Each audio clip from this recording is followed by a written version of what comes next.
welcome back to Nugget Garage. It's Thursday again, and I have nothing for you. Had a bit of a disaster yesterday afternoon when I was trying to finish weld these headers. Now I ended up welding myself into a corner in here, and I just could not get it to seal. So out of desperation, I decided to weld up and over and put a plate in the middle. And not thinking, after a long day, I did that without the headers bolted to the cylinder head, so everything moved. So here we are. I've cut this one off, heated these up to get it to actually sit back to where it had to. Luckily I had this pipe here that was static, so I could figure out where that exactly was. And now I've got to try and figure out how to extend this and leave myself with somewhere to weld in here. And this pipe here is pulled, so it doesn't line up with that one, so that's going to be my yay job for the next hour or so. Andrew came in, Kiwi. There's 3 Andrews now, and sanded back an engine bay and unloaded some of Autobahn's finest acrylic pressure pack. I think there was 3 cans worth in there, and then a can of clear. It looks alright. It looks sort of period correct, I guess. It's a little bit dull and orange peely, a little bit like Andrew himself. I did ask him to not paint this bar body colour, but he's a Kiwi, I don't know.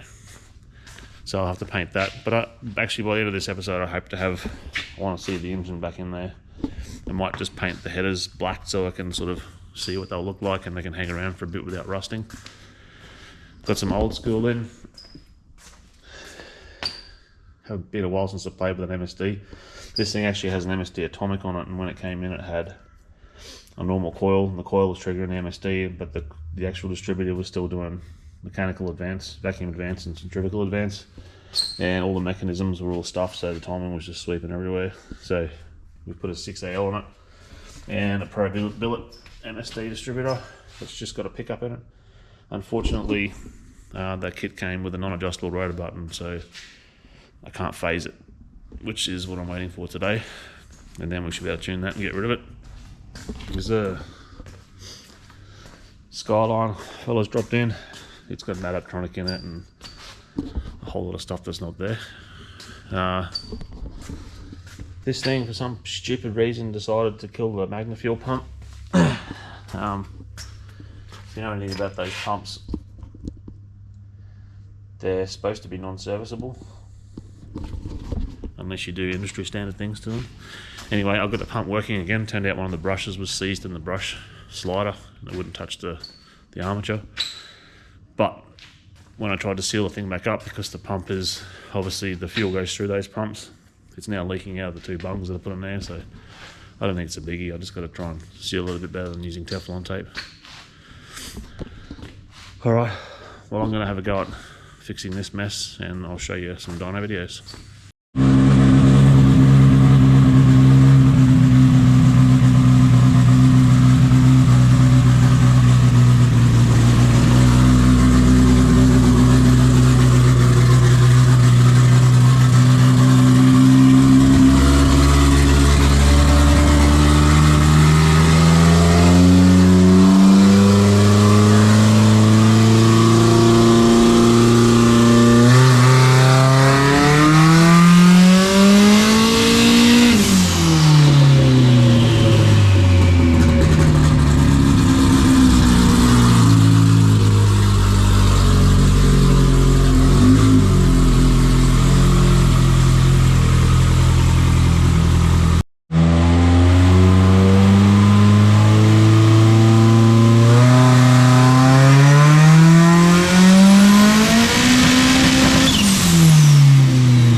Alright, so there's a bit of a problem with the output flange. It's going to foul pretty hard on this clutch slave housing, so I may have to make some kind of pivot and mount the actual slave backwards. That can be a job for another day. I fixed those headers. I don't want to talk about how long that took, so I'm going to put the stuff back in the car so we can look at shiny things. Alright, well today was a flop. I got stuck on the dyno all day with that Barra R32. Had a problem with variable cam timing not working, stock ECU. I'm not 100% fluent in the workings of the standard ECU and HP tuners, but at the end of the day it ended up being the oil temperature sensor.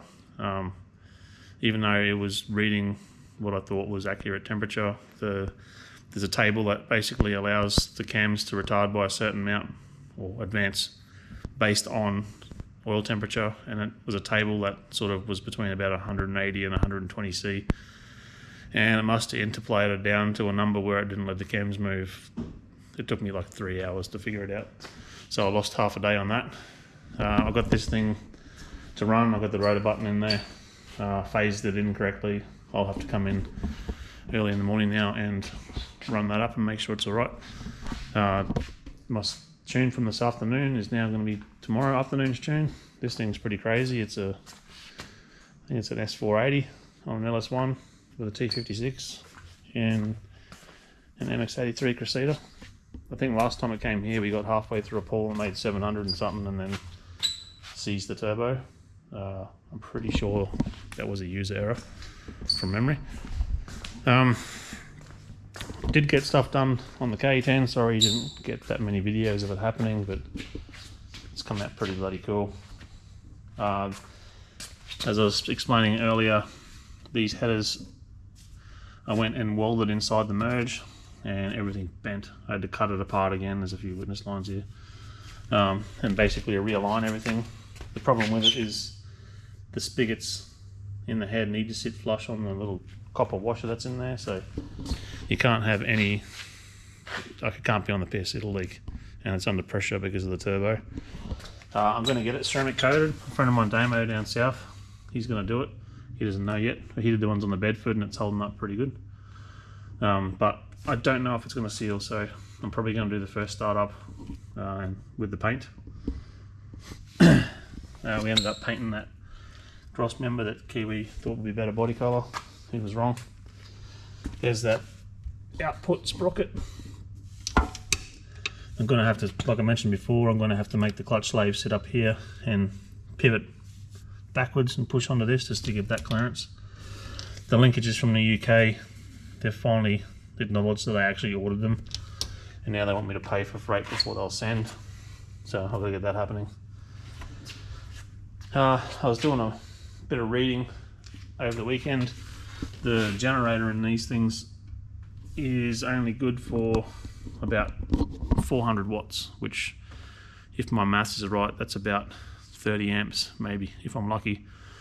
So I'm going to have to be careful what I do electrically on this thing. I'm adding an Elite, a dash, a bigger fuel pump. I might try and put the black fan on the radiator, even though it's a heaps bigger radiator. And I was going to go and do standalone oiling with a little tin under the turbo, because the nice place for me to run my oil drain is straight into the side of the gearbox casing, and I really don't know what's in there. I guess I can take this cover off and flush it out, but yeah, I guess what I'm saying is I can't really afford the current draw of an electric oil pump to do a remote one like I was going to, like the Supra. So it's going to have to be, you know, fed from the oil pressure switch down here and returned back to the crankcase. It's no biggie. Dave's actually today currently making me, or routing this aluminium piece for the inlet, so I think that is what I'll be doing next week, or I might get underneath it and do that gearbox so I can order drive shafts, or I have a cheap and nasty set of S13 coilovers coming. I'm just going to use some industry standard techniques to just cut and chop them and make them fit. Also, I've got to do the drive-by-wire pedal and RX4 brake master. I'll do it like what I did on the rotary KE10, except I won't weld onto this one. I'm gonna make a little reinforcement bracket that'll ties in under this ledge. Reason being, the firewalls on these are made of cheese, and you put I don't think the bike clutch will be that heavy, but yeah, they flex. So I just got to reinforce it. It's no biggie. I'll do that next week. And I might start pulling all the interior out because it's really, really crappy. Pull the dash out. Yeah, sorry about the no actual work going. I didn't even get that many dyno videos. Jay's Gemini is a little beast, and he's having a few little ignition system gremlins. He's got those IGN 1A coils on it. They're supposed to be up to the job, but I reckon it needs CDI. It's running 50 pound to boost. Like, it eats, and it's on alcohol. Unless it's really lean, it doesn't want to burn through. So maybe they're going to change to CDI, and they're going to change to a Nexus eventually as well. Yeah, sorry about the lack of anything real happening, but it's just been a busy 2 weeks, and stuff got done. Just mates did it, and they don't stick their face on the camera. Anyway, don't forget to like and subscribe. I'll do something more next week, and I'll see you then.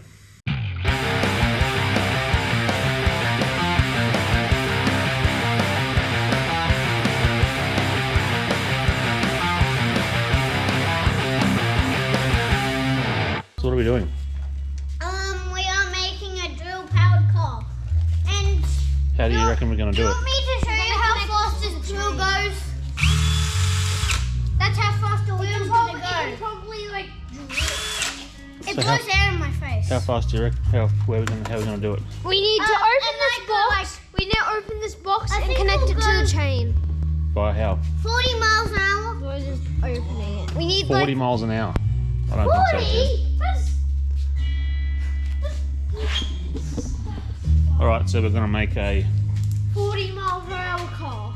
DeWalt powered kids bike car thing for these two dorks. Look at it. What a masterpiece. We have to do this because it's going to fall.